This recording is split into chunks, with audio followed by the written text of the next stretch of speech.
बिस्मिल्लाहिर्रहमानिर्रहीम। गोब्रियो आज करो अस 5वीं जमात हंद बच्चे कड़न पन किताब तो अस लेसन पारान सह मकलो अस the fowler and the quails. अमिक सवाल करो अस आज।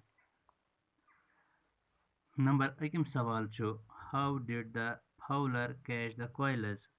यह शुक्र कित पट ओस क्वाइलस रटान, बटेर कित पट ओस यह रटान जंगल। The fowler used to imitate the notes of a quail to attract the birds together and then flung his net over them.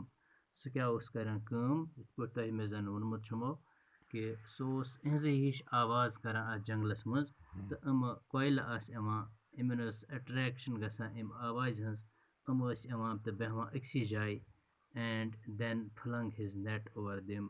यह शुक्र क्या करान कम यह तुलान पनुन यह जाल तो यह इमन पे दिवान दरित। ही crammed them into his basket and sold his prey for a living। पनी जिंदगी गुजारन खतर यी करान सह इहुंद पत यह इमन रटान इहुंद माज तुलान तो कनान बाजर पनी जिंदगी गुजारान। नंबर 2 सवाल छो what trick did the quailers play on the fowler। इमो क्वाइलजो क्या ट्रिक गिंजक अमिस पे पत येल इम बार बार यह तो रटान इमन इमो सोचुक अक दो कि अस करो अमिस कह सह ट्रिका यम सह रटे कहीं। इमो कर कम the quails played a trick on the fowler by flying together and threw the net on a thorny bush।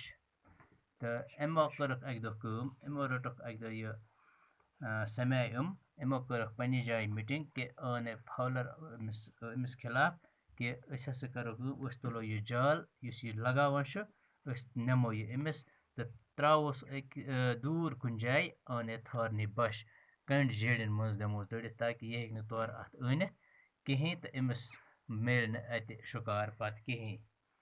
तो 3 सवाल छो what did the fowler's wife tell him when he returned home empty handed।